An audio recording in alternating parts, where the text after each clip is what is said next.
avec un S à sport. L'émission 100% sport sur Logos FM. Toute l'actualité sportive de la région passée au crible avec Olivier et toute sa team.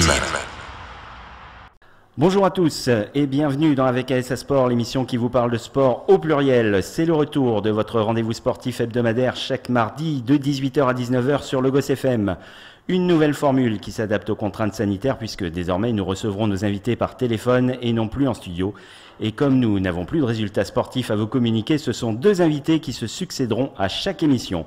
Mais je ne suis pas seul en studio et pour m'accompagner à plus d'un mètre de distance, mon fidèle compagnon, directeur commercial de Clermont Sport, c'est Fabrice Connor. Salut Fabrice. Salut Olive, quel bonheur, salut Johan, quel bonheur de pouvoir parler dans ce micro. Alors là, c'est le top, le pied. Salut Cyril. Et pour remplacer Virginie qui est encore au front à l'hôpital Saint-Antoine de Paris et en attendant son retour, nous avons décidé de faire tourner le deuxième chroniqueur chaque semaine. Et aujourd'hui, on peut dire que je suis cerné par les Connors, puisque c'est Johan Connor, le fils de qui vous savez, qui va nous accompagner. Et Johan, c'est le président du groupe média Octogone, dont fait partie Clermont Sport. Salut Johan. Salut Olive, je vais essayer d'être un remplaçant digne de ce nom. Mais avant de parler à nouveau de sport, je tenais à rendre hommage à un dirigeant qui nous a quittés il y a quelques jours. Il s'agit de Philippe Planck, président du comité départemental de tennis de table, licencié au Stade Clermontois. Philippe, c'était une vie d'engagement pour le tennis de table en tant que joueur, entraîneur, arbitre et dirigeant. J'ai une tendre pensée pour sa fille et pour tous ceux qui, comme moi, auront partagé avec lui cette passion de la petite balle blanche. 56 ans, c'était un peu tôt pour partir. Salut Philou, cette émission t'est dédiée. Allez, show must go on, et pour ouvrir cette nouvelle version d'Avec AS Sport, nous allons recevoir le président du handball club de Cournon, Cyril Fauché. Bonsoir Cyril. Bonsoir Olivier. Alors, je précise que je suis le président, le coprésident du handball club Cournon d'Auvergne avec Stéphane Sadourny. Très bien, une précision qui effectivement était nécessaire. Alors Cyril, le club fait l'actu depuis quelques jours. La bonne nouvelle est tombée, c'était quoi, milieu de semaine dernière, la montée en National 1. Oui, en début de semaine, dernière, la fédération nous a contacté pour savoir si on était intéressé pour accéder à l'échelon supérieur. Bon, on se doutait un petit peu qu'il y avait des bruits qui circulaient depuis quelques jours sur cette réforme. Donc on s'était préparé à donner une réponse positive à la question de la fédération de handball. Alors, est-ce que le club a le temps quand même de préparer cette montée donc tu nous expliques que c'était un petit peu attendu, il y avait des bruits de couloir, mais comment ça s'est préparé? Est-ce que la fin de saison, il y avait déjà une petite perspective avec l'arrêt brutal de la saison ou pas du tout? Non, pas du tout, parce qu'en fait, ils ont commencé, donc il y avait que les premiers qui devaient normalement accéder à la division supérieure. Ils ont ensuite passé donc sur les deuxièmes et pour arriver sur la meilleure position de troisième. Donc ça s'est fait en fait au fur et à mesure. On avait déjà préparé notre volonté d'accession en N1 depuis je dirais depuis le début du projet. Hein. On était dans un cursus de montée pour cette année-là, donc on avait fait le recrutement, donc ça n'a pas beaucoup bouleversé les choses à l'intérieur du club, si ce n'est les sollicitations et les nombreux appels qu'on a reçus pour nous féliciter de cette accession-là. Alors c'est vrai que c'est une belle surprise parce qu'on rappelle quand même que le début de saison avait été un peu compliqué pour le hand de Cournon. On donnait souvent les résultats et on avait un début de saison vraiment pas catastrophique mais pas loin quand même. Oui, c'était pas en relation avec les objectifs définis du club, mais enfin on s'est retrouvé avec trois joueurs, je dirais trois joueurs majeurs que sont Johan Magouret, Ivan Lazic et puis Maxime Bouquet, blessés. Donc bien évidemment il a fallu compenser tout ça, soigner les blessures. Et donc on a eu un début de saison très compliqué, on avait quand même fait beaucoup de changements dans l'effectif. Donc le plan de jeu a mis un peu plus de temps à se mettre en place, mais on était là véritablement depuis un mois et demi, je dirais même la reprise de janvier. On était sur une très très bonne dynamique, sachant qu'on devait recevoir Vesoul qui était premier et Bonne deuxième. Donc on avait cette perspective et cette volonté de terminer pas premier parce que je pense que Vesoul avait pris beaucoup d'avance, mais de terminer sur la deuxième place du classement. Alors Fabrice, tu avais une question. Ouais, Cyril, c'est vrai que de monter en National 1, c'est top, hein, parce que je sais que c'était votre objectif. Et je sais que tu connais le sport sur le bout des doigts. Et qu'est-ce qui va faire qu'en début de saison, cette année, vous allez faire un bon début de saison? Parce que c'est vrai que vous avez fait une fin de saison canon. Vous avez vraiment une belle équipe. Mais là, c'est un cran au-dessus. Donc voilà, tu sais comme moi que c'est plus difficile. Donc qu'est-ce qu'il va falloir faire pour répondre présent dès le début du championnat? Moi, je pense qu'on va revoir un peu notre préparation déjà, hein, parce que l'intersaison va être plus importante. Hein. Il faut savoir que nous, les joueurs, ont déjà repris l'entraînement depuis lundi dernier par groupe, en respectant donc les règles sanitaires. Donc on va sûrement faire une préparation un peu différente de l'année dernière. Après, on a quand même peu de changements dans l'effectif, mais à des postes clés par contre. Voilà, donc après, je pense que le changement de l'entraîneur est déjà effectué, donc ça c'était le point le plus difficile. Hein. L'année dernière, on change d'entraîneur, donc on change de projet de jeu, on change de méthodologie, on change de préparation physique, on change de tout. Là, Metsra, il est là depuis maintenant une saison, donc les gens et les joueurs sont habitués à son mode de fonctionnement et est basé sur un fort niveau d'exigence.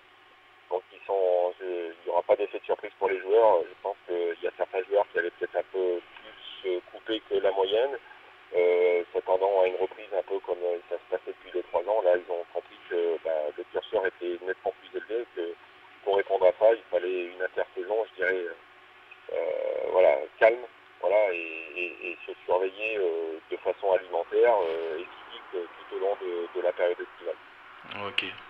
Johan, tu avais une question? Ouais, exactement. Cyril, du coup, tu as un peu répondu à ma question avant que je la pose, mais du coup, c'est un contexte un peu particulier de monter. Les joueurs, ils sont dans quel état d'esprit globalement?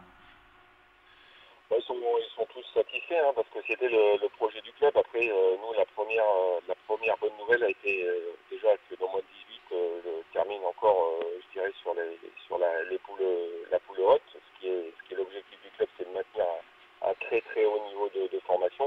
On a notre équipe Espoir qui monte en National 3.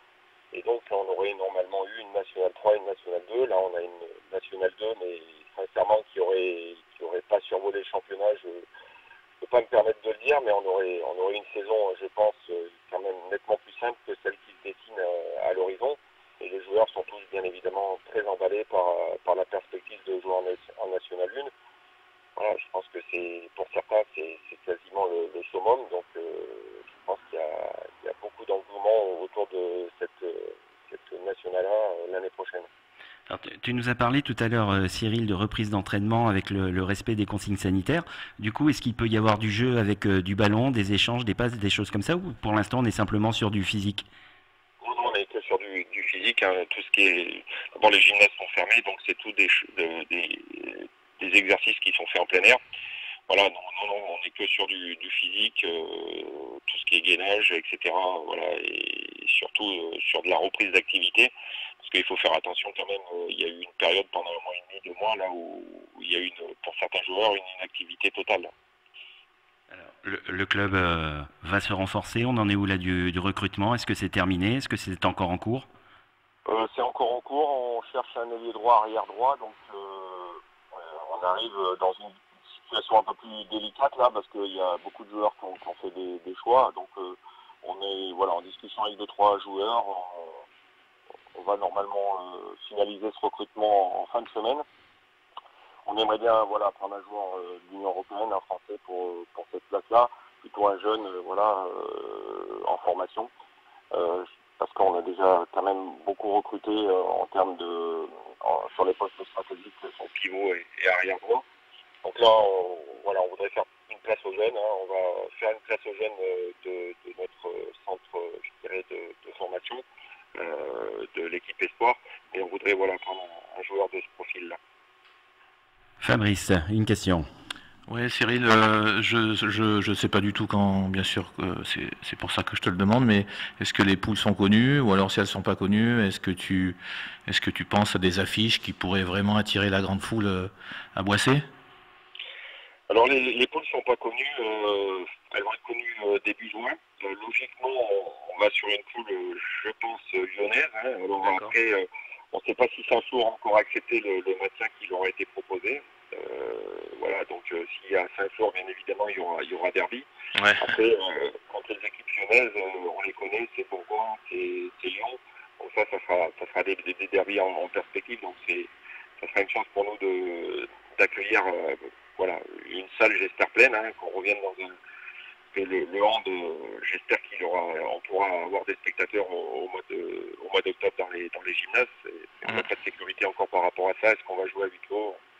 On ne sait pas bien actuellement, c'est difficile de se prononcer. On s'est déjà préparé à jouer éventuellement en huis clos avec un système de vidéo. Bon, j'espère sincèrement qu'on va pouvoir retrouver des spectateurs dans le gymnase le plus rapidement possible parce que tu le sais comme moi, voilà, le sport sans spectateurs, c'est pas le même sport. Ouais, c'est triste. Ça, on est bien d'accord, on a tous hâte de pouvoir retrouver les salles de sport. C'est la fin de ce premier quart-temps de la nouvelle formule d'Avec ASA Sport. Notre invité, c'est Cyril Fauché, le coprésident du Handball Club de Cournon d'Auvergne. On se retrouve tout de suite après la pause.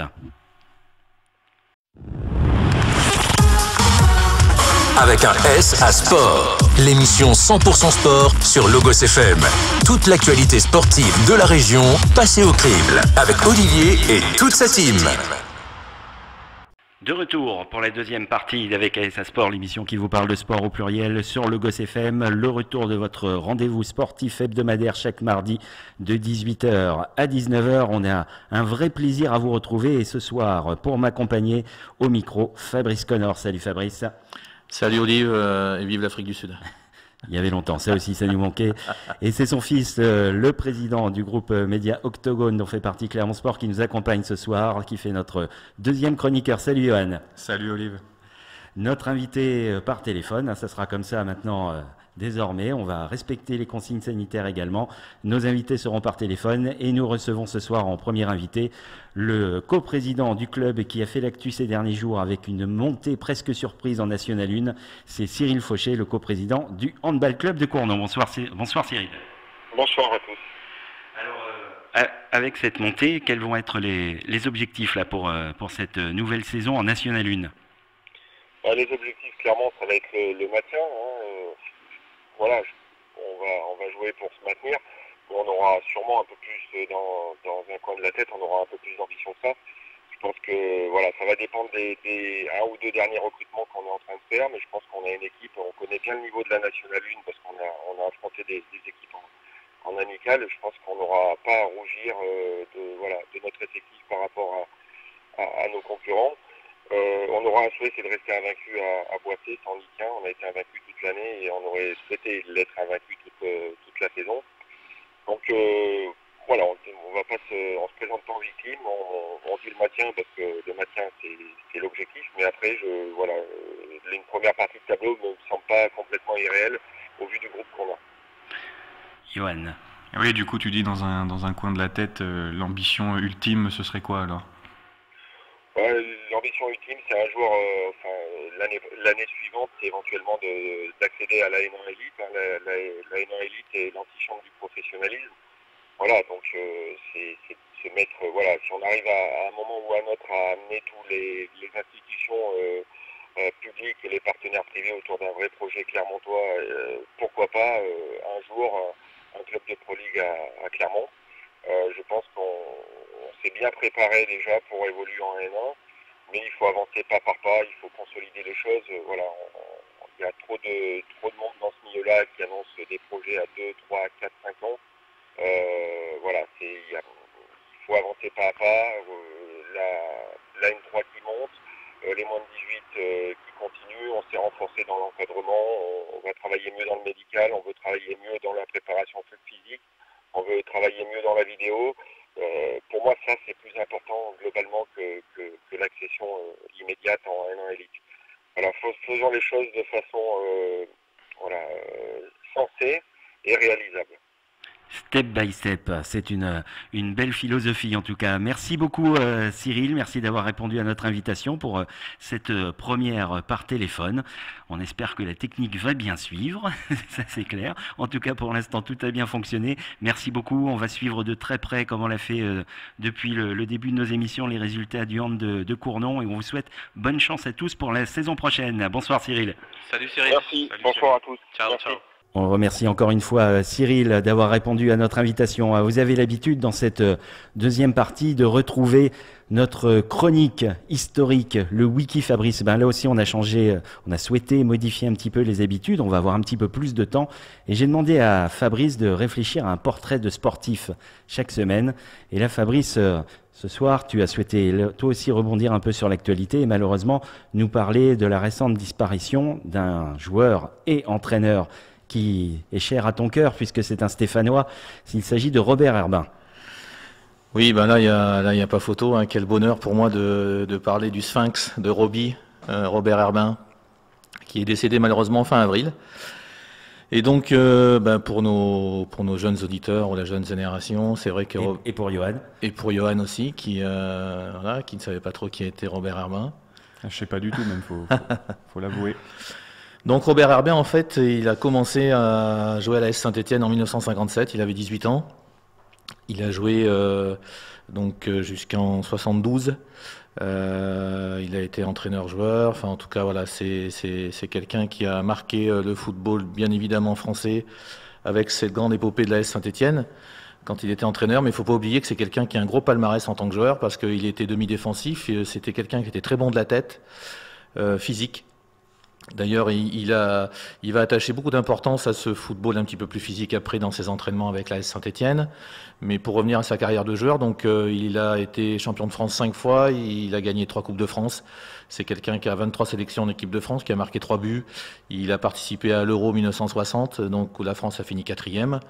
Et cette année-là, bien évidemment, en 1960, c'est l'URSS qui a remporté l'Euro avec... Ça aussi, Johan, il n'a pas connu l'URSS. Ah non, moi je suis né après la chute du mur. Hein, donc, Avec bien évidemment le grand Lev Yachine, le seul gardien qui a eu le ballon d'or. Donc voilà, c'était un gardien d'exception. Donc Robert Herbin, c'est quelqu'un qui a, lorsqu'il est devenu entraîneur, et puis avec sa participation à l'Euro 60 et à la Coupe du Monde 66 en tant que joueur, il s'est rendu compte que le football français avait vraiment un gros manque au niveau physique. Et je me souviens d'une phrase d'Osvaldo Piazza qui disait mais quand on a vu Robert Herbin qui a commencé les séances de physique, on a compris que c'était un autre entraîneur parce que là, faut pas oublier qu'on est au début des années 70. La S Saint-Étienne, donc un groupe de jeunes joueurs, Christian Lopez, Dominique Battenet, Christian Sinaïgel, les frères Révelli, Dominique Rocheteau qui arrivait après, Gérard Janvion qui jouait devant, enfin après qui était derrière. C'est des jeunes joueurs qui n'ont rien donné, ça après. On n'a jamais entendu parler d'eux. C'est ça. Et Jean-Michel Larquet, bien évidemment, qui a encensé Robert Herbin. Mais il n'est pas journaliste, Jean-Michel Larquet ? Il a été. Il a levé bien un peu. Mais ouais, c'est vrai que et Saint-Étienne a fait tout de suite la différence, même sur le plan européen, parce que on se rappelle tous de ce match en 1974. Alors, on se rappelle tous. moi, je m'en rappelle pas. J'avoue que j'étais né, mais je m'en rappelle pas non plus. Où les Verts perdent 4-1 du Split et on se dit c'est pas possible et ils le font finalement au match retour 5-1. Le match contre le Dynamo de Kiev qui est très célèbre, où Dominique Rocheteau à la 112e minute sur un débordement, Patrick Révelli marque ce 3e but et Rudakov qui fait 1m96 mais il est à 3-4 mètres du ballon. C'est une folie dans le stade. On y est là. C'est une folie dans le stade. J'ai l'impression que la SSE est quand même bien cernée par la nostalgie, non ? Mauvaise langue. Et donc voilà, donc Robert Herbin, c'est ça en fait. Robert Herbin, il a fait progresser plein de joueurs physiquement et c'est pour ça que la Saint-Étienne après a commencé à rivaliser avec les grands d'Europe. Faut pas oublier que la Saint-Étienne avait battu le Bayern de Munich en 72, me semble-t-il. Voilà, bon. C'est vrai que ces poteaux carrés restent en travers de la gorge. Moi, j'ai une petite contraction du côlon à chaque fois que je parle des poteaux carrés, mais ce qu'il y a, c'est que ça pique un peu. Ça pique un peu. Mais voilà, s'ils étaient en bois, il y avait des épines. Alors c'est douloureux. Mais voilà, donc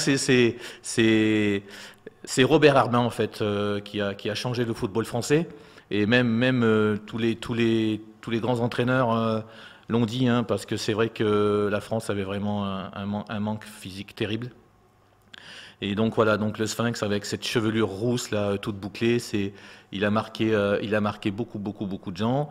Et quand ils ont quand ils ont descendu les Champs-Élysées, les Verts en 76, malgré la défaite 1-0 contre le Bayern de Munich, voilà, c'est devenu une star. Et à cette époque, en 76, bon, il devait y avoir 3 chaînes de télévision. Donc ils étaient dans une R5 avec le président Roger Rocher, donc c'était vraiment de la folie quoi. C'est la première fois qu'on voyait ça en France. Il faut quand même rappeler que les stars sportives de l'époque, c'est Saint-Étienne qui perd en finale et Poulidor qui ne gagne pas le Tour de France. Ça résume beaucoup de choses. C'était une autre culture. C'est pas vraiment Wiki Fabrice, c'est Musée Fabrice. Justement, Johan, qu'est-ce que ça t'évoque toi, Robert Herbin et toute cette époque que tu n'as pas connue, mais ça t'évoque quoi? Bah écoute, ça m'évoque honnêtement pas grand-chose, faut le dire. Non, mais ça a l'air d'être une époque quand même assez formidable pour le football français. On entend quand même beaucoup parler de l'épopée des Verts. C'est vrai que bon, même aujourd'hui, on a du mal à revivre un peu ça en France, même avec un PSG qui a une écurie quand même impressionnante. Ça reste quand même loin de ce genre d'émotion quand même Écurie, le mot est juste, c'est des bons canassons. C'est ça. Mais c'est vrai que ça avait l'air d'être quand même une époque où le football français a vécu de belles choses et voilà, c'était vraiment une période, on va dire, glorieuse pour le football français. Et c'est vrai que des fois, ça fait envie d'avoir connu ça. Ça fait envie. C'est vrai que c'est un peu cette épopée des Verts, c'est un peu ce qui a ouvert la porte à tout ce qui aura suivi, le Mondial 78 et puis ensuite l'épopée de la Coupe du Monde 82, l'Euro 84, 86. Exactement. Un nouveau trou avant de retrouver la gloire en 98, mais tout est un peu reparti de cette épopée des Verts. C'est ça. Et puis juste pour terminer, je sais pas si... Ouais, je termine juste parce qu'il faut pas oublier que Robert Herbin a quand même entraîné Michel Platini, qu'il a été champion de France avec Platini en 1981. Donc Michel Platini, c'est la référence avant Zidane. Mais c'est pas un dirigeant, Platini, moi j'y comprends plus rien. C'est un joueur que j'aime beaucoup, un ancien joueur que j'aime beaucoup, pardon. Mais c'est vrai qu'on a vraiment 3 stars dans le football français. Au niveau des joueurs, pour moi, c'est Raymond Kopa, Michel Platini et Zinedine Zidane. Pour moi, c'est 3 grands. Il y a des excellents joueurs, mais eux, ils font partie du panthéon du football français, ça c'est clair. Ça c'est sûr. Merci beaucoup Fabrice. C'est la fin de notre deuxième partie, de ce deuxième quart-temps d'Avec ASA Sport. On se retrouve tout de suite après la pause. Avec un S à Sport, l'émission 100% sport sur Logos FM. Toute l'actualité sportive de la région passée au crible avec Olivier et toute sa team. C'est le troisième quart-temps d'Avec ASA Sport, de retour sur Logos FM chaque mardi de 18h à 19h. On reprend nos bonnes habitudes sportives, toujours pour m'accompagner Fabrice Connor. Salut Fabrice. Salut, bonsoir à tous. C'est mieux si je mets le micro. Bonsoir à tous, ouais, c'est pas grave. Et notre chroniqueur tournant en attendant le retour de Virginie, c'est son fils, Fabrice, c'est Johan Connor. Salut Johan. Salut, le remplaçant qu'on m'appelle. Le super sub.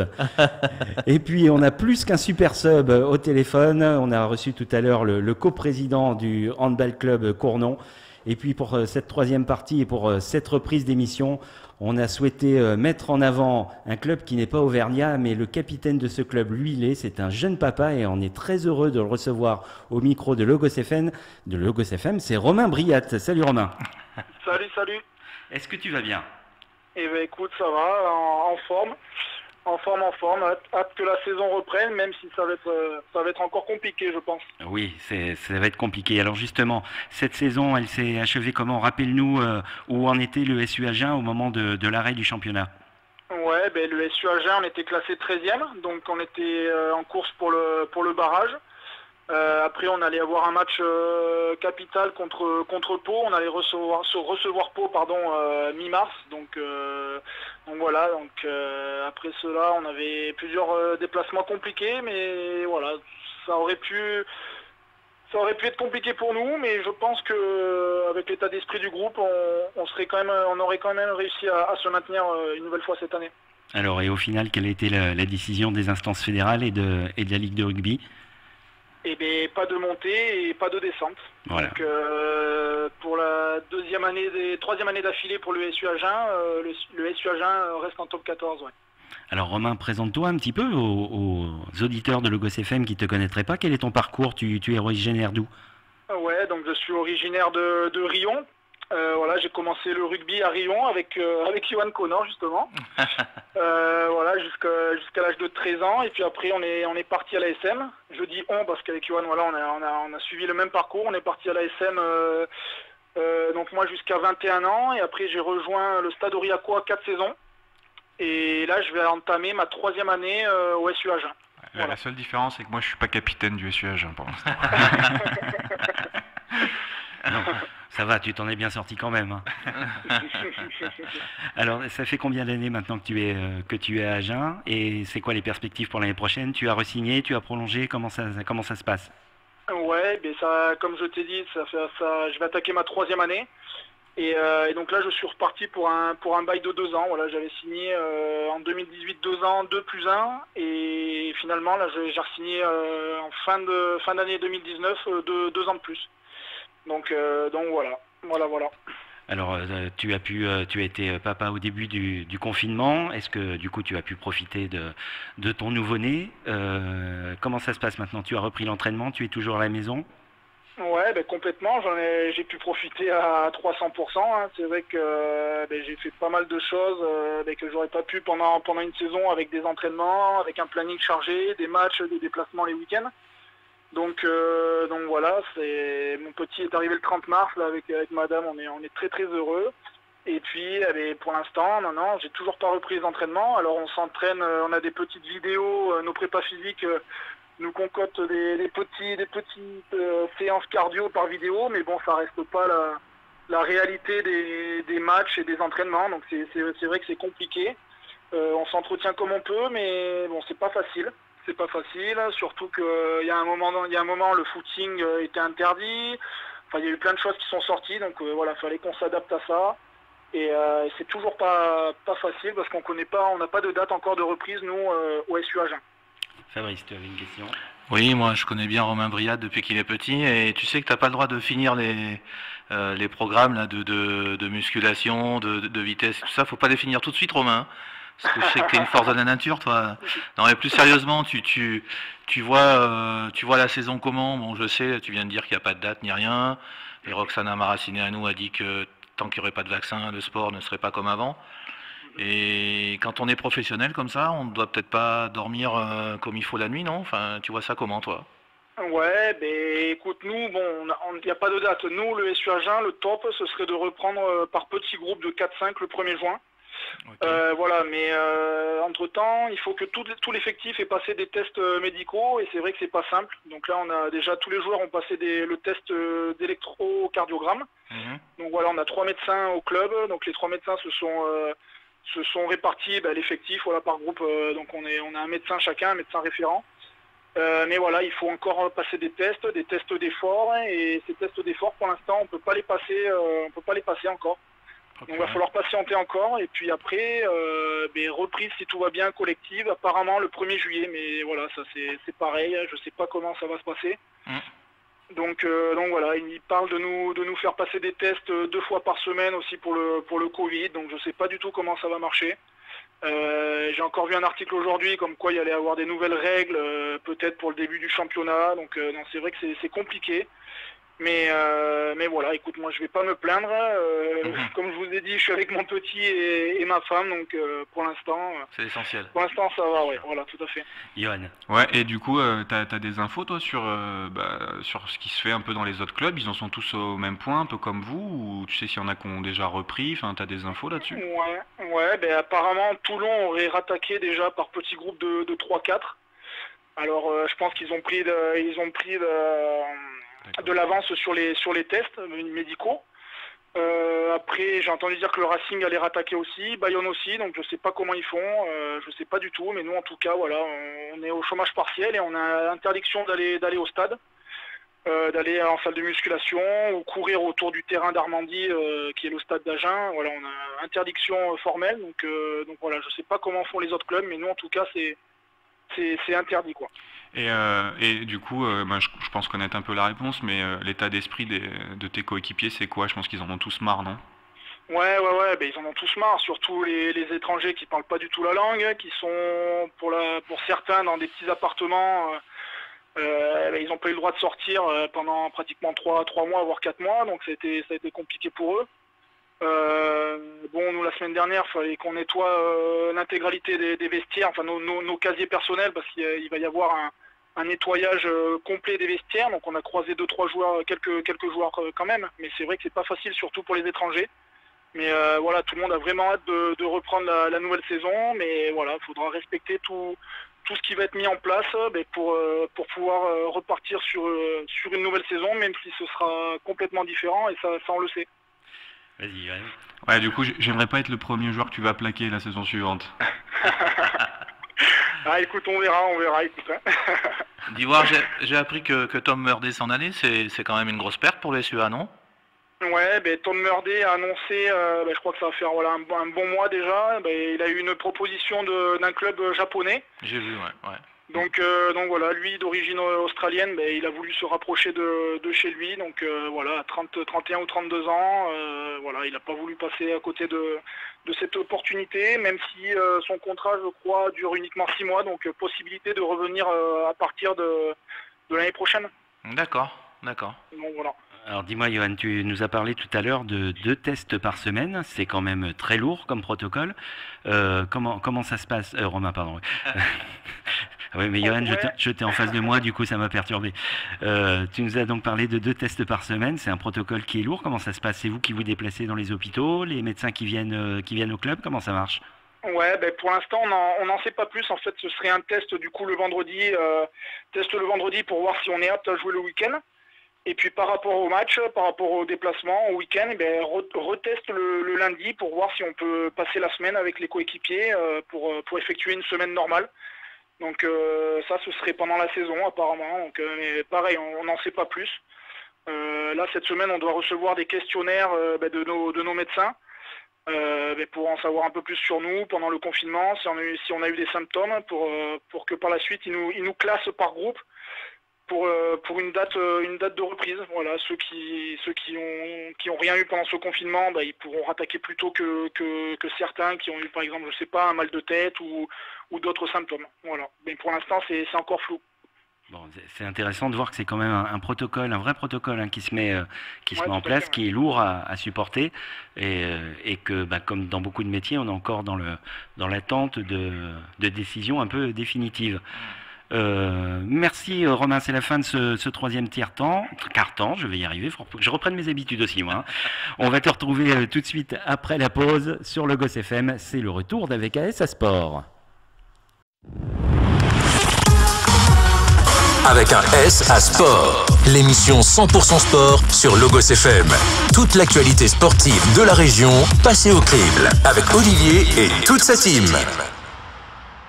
4e et dernière partie d'Avec AS Sport, votre rendez-vous sportif hebdomadaire sur le Gosse FM chaque mardi de 18h à 19h. On est de retour et qu'est-ce que ça fait du bien de vous retrouver pour parler à nouveau de sport, même si c'est dans des conditions un peu particulières. Et toujours pour m'accompagner, les Connors, Fabrice le papa, Johan le fiston. Salut messieurs. Salut. Et puis au téléphone, toujours notre invité, le Riomois, le rugbyman Riomois, capitaine du SU Agen, c'est Romain Briat. Salut Romain. Salut l'équipe. Alors on va parler un peu des perspectives maintenant de la saison à venir. Qu'est-ce qui est fixé, qu'est-ce qui est prévu comme objectif sportif? Ouais, bien évidemment, chaque saison est différente. Voilà, on le sait maintenant. À chaque saison, le niveau s'élève encore un peu plus. Donc j'ai envie de dire faire mieux que la saison précédente. Donc là on a fini 13e cette année. Donc voilà, finir 12e, 11e, 10e. En sachant que le recrutement cette année est très, très solide. Donc voilà, je pense que ce soit les joueurs ou même le staff et le président et les hauts dirigeants seront du même avis que moi. Et l'objectif sera plus haut cette année, enfin la saison prochaine. D'accord. Vous visez, est-ce que, je sais pas, une qualification en play-off, c'est quelque chose d'envisageable ou pas? Non, bien évidemment que ce serait énorme pour nous, mais pour l'instant, c'est quand on voit les budgets des autres clubs, même si avec cette situation, les budgets vont être bon, s'équilibrer. Vraiment, une 6e place pour nous, ce serait quelque chose d'incroyable, mais voilà, on va pas non plus s'avancer trop. Nous, une 10e place déjà, ce serait notre bouclier de Brennus déjà. Alors, justement, sans rentrer dans le détail des budgets, comment ça s'est passé là pour les sportifs professionnels pendant ce confinement? Vous avez été au chômage partiel, quelles mesures ont été mises en place? Ouais, tout à fait. Chômage partiel à partir de mi-mars. Voilà, on est encore en chômage partiel aujourd'hui et jusqu'à cette date de reprise.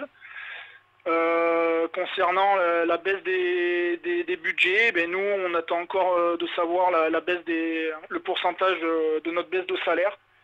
Voilà, tous les vendredis pendant le confinement, on a des rendez-vous, des visioconférences avec le staff et le président, mais pour parler de nos partenaires, du budget, des matchs à huis clos. Enfin voilà, et le président nous parle de tout ce qui peut être mis en place et tout ce qui peut se passer à la suite de ce confinement, notamment ces matchs à huis clos qui peuvent être très graves pour tous les clubs. Donc voilà, on attend encore d'en savoir un peu plus là-dessus. Allez Fabrice, une dernière question. Ouais, c'est vrai que donc Olive a parlé du secteur sportif, et quand on voit que Jean-Marcelin Butin, Camille Gérondeau rejoignent le SUA, ça c'est de bon augure pour la suite. Ouais, tout à fait. C'est vrai que c'est des joueurs d'expérience qui connaissent très bien ce championnat. Voilà, il y a aussi des bons jeunes qui arrivent. Il y a un 2e ligne de Toulon, un 2e ligne de Castres. Donc vraiment, le staff, comme je te l'ai dit, a souhaité vraiment renforcer son effectif. Donc voilà, j'espère que tout le monde sera prêt dès la reprise, et pour qu'il y ait une très bonne émulation et que tout le monde soit motivé à 300% pour réaliser les objectifs du club, se maintenir encore une nouvelle fois. Très bien, merci beaucoup Romain d'avoir répondu à notre invitation un peu au pied levé. On te remercie de ta disponibilité et de toutes tes réponses, et on te souhaite le meilleur pour cette saison à venir, même si on ne sait pas quand elle va démarrer. Bonne chance pour la saison. Ouais, c'est gentil, merci à vous, et encore top de ce que vous faites pour le sport et pour la région. Merci beaucoup. Merci à toi Romain, salut. Ciao. Salut. Ciao Rob. Alors on a l'habitude d'avoir notre chronique coup de cœur, coup de gueule. On va la garder cette chronique, mais on va la modifier et l'allonger un petit peu. Et ça sera systématiquement notre 2e chroniqueur, qui, je vous rappelle, tournera chaque semaine en attendant le retour de Virginie. Donc c'est Johan aujourd'hui qui aura à la fois un coup de cœur et un coup de gueule. Par quoi tu commences, Johan? Allez, je vais commencer par le coup de cœur. Alors, c'est un petit coucou, c'est pour l'US Issoire, qui évoluera l'année prochaine en Fédéral 1. Alors, on va préciser l'US Issoire Rugby, parce exactement. que c'est vaste l'US Issoire, il y a beaucoup de sections. Ouais, l'US Issoire Rugby, pardon. Et voilà, donc moi je suis bien content pour eux. J'ai eu la chance de jouer avec Simon Cos quand on était ado, donc je lui fais un bisou. C'est vraiment quelqu'un de bien, c'est un bon club de copains. Ils se sont battus comme des acharnés cette saison, et c'est que mérité qu'ils puissent rester en Fédéral 1. Et voilà, on a hâte de les voir rejouer pour la saison prochaine. Bon, voilà. On leur souhaite bonne chance à Issoire Rugby, un beau parcours qui les attend en Fédéral 1. Alors tu avais un coup de gueule aussi, et là je pense que ça va faire réagir Fabrice, et moi aussi d'ailleurs. Vas-y, on t'écoute. Ouais, le coup de gueule, il y a matière à débat. C'est que voilà, j'en ai un peu marre moi de ce qui se passe dans le sport en général, et puis on va dire dans le foot en particulier. C'est qu'à un moment donné, va falloir arrêter les recours, parce qu'on va pas s'en sortir, quoi. C'est-à-dire que mathématiquement, tout le monde a quelque chose à jouer, à part quelques clubs dans un championnat. Sur 20 clubs, vous en avez peut-être 10 qui peuvent vous dire oui, mais si ça serait passé comme ça, sauf que bon, avec des scies on coupe du bois. Et je pense qu'à un moment donné, il va falloir arrêter, que tout le monde aille pleurer, tout le monde aille essayer de gratter quoi que ce soit, tirer la couverture. C'est quand même un contexte très particulier. Il faut se concentrer sur la saison prochaine. Après, je comprends qu'on ait des présidents, des coachs, même des joueurs qui soient dans leur rôle et qui essayent de faire ce qu'ils peuvent pour leur club, mais à un moment donné, on ne va pas s'en sortir si tout le monde porte réclamation, quoi. Fabrice, tu partages cet avis ? Écoute, oui, je le partage complètement. Je pense notamment au club de Sedan, par exemple, comme Bastia monte, ça c'est de la N2, Bastia monte en national, et le président de Sedan, c'est le premier à avoir commencé en disant que non, moi je suis pas d'accord parce que j'ai 5 points de retard. Mais sur les 3-4 derniers matchs avant le virus, il en avait perdu que 80%.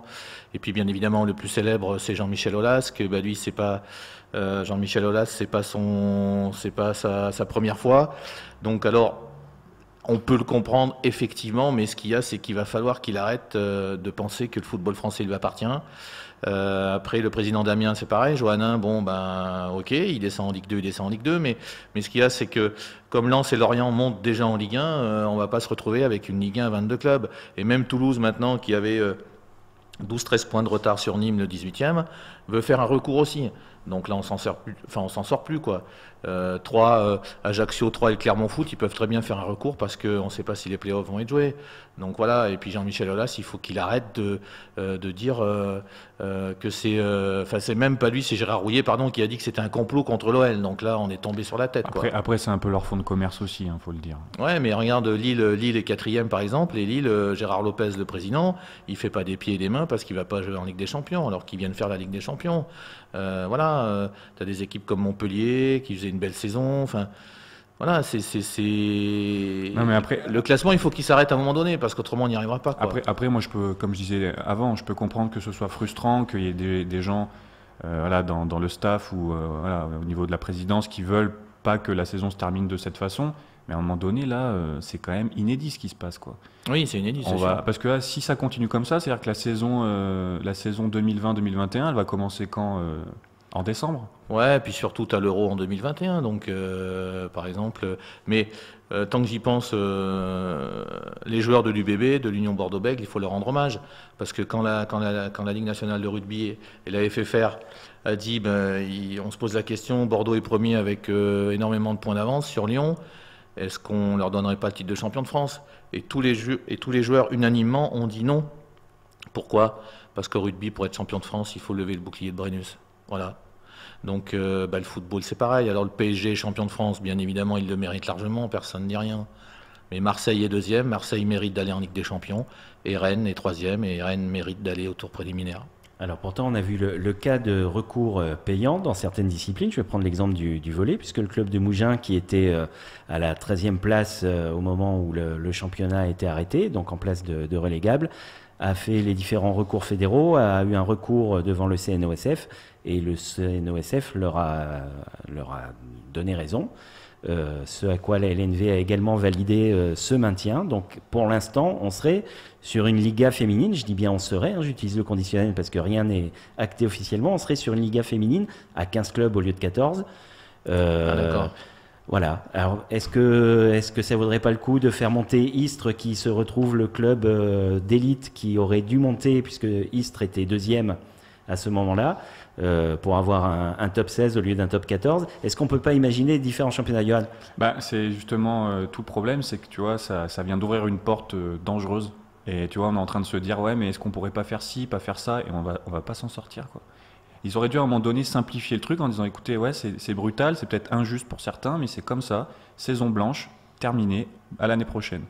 Et qu'est-ce que vous pensez de ce qui s'est fait au rugby, où les décisions ont été prises quand même rapidement, pour le coup, au niveau fédéral, et où on va réadapter tous les championnats, toutes les poules? Je crois que les montées ont été validées, mais il n'y a pas eu de descente. Est-ce que c'était pas peut-être la moins mauvaise solution? Il n'y a pas de bonne solution de toute façon. Ouais, moi je pense que c'est la bonne solution, parce qu'effectivement, comme tu le dis, les décisions sont prises en amont très rapidement, donc voilà, les clubs acceptent. Après, je trouve complètement légitime que des clubs montent parce qu'ils ont fait une super saison, notamment comme le FC Moulins en pré-fédéral et qui monte en fédéral 3. Après, qu'il n'y ait pas de descente, c'est aussi logique, parce que une descente, c'est sportivement quand même un petit peu plus désagréable. Donc voilà, après, il faut s'inspirer, je pense, du rugby amateur. Je pense qu'ils ont bien œuvré. On a l'exemple aussi du hand, on l'a vu tout à l'heure avec notre invité, ouais, avec Cyril Fauché, où quelques semaines après les décisions, on est venu proposer au club de monter d'une division. Oui, c'est vraiment ce qu'il fallait faire. Et puis pour en revenir aussi, donc au cas de Mougins, moi je pense que la France aujourd'hui a trop de recours, même au niveau sportif. Ça l'est dans la vie, voilà, tu as des recours judiciaires à pu en finir.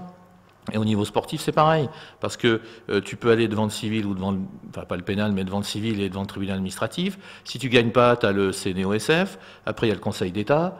Donc à un moment donné, il faut arrêter, parce que le Conseil d'État, je suis pas sûr que ce soit des grands sportifs de renom. Voilà, le Conseil d'État aujourd'hui tranche sur tout. Donc voilà, à un moment donné, il faut prendre des décisions par des dirigeants sportifs, par des gens qui connaissent le sport. est terminé, quoi. On n'en parle plus. Et puis il y a un truc, c'est que les saisons, elles se sont pas arrêtées en juillet, elles se sont arrêtées en mars, quoi. Donc à un moment donné, quand tu es dans les fraises au mois de mars, il y a quand même peu de chances que tu sois plus dans les fraises au mois de juin, quoi. Oui. Donc c'est souvent le résultat de matchs précédents. Effectivement, c'est pas. Exactement, parce que là, si tu les écoutes, il y en a, oui, mais il restait tant de matchs, alors on aurait peut-être pu faire ci. Ouais, non, mais on s'en sort pas. C'est ça, on peut tout imaginer avec des si, effectivement, tout est possible. Très bien, merci beaucoup messieurs, c'était le retour d'Avec ASA Sport. Je vous rappelle, on se retrouve chaque mardi, on reprend nos bonnes habitudes, chaque mardi sur le Gosse FM de 18h à 19h pour parler de sport au pluriel. Merci beaucoup Fabrice, merci beaucoup Johan. Allez les Verts. Et d'ici là, je vous souhaite une bonne semaine sportive. Ciao. Salut.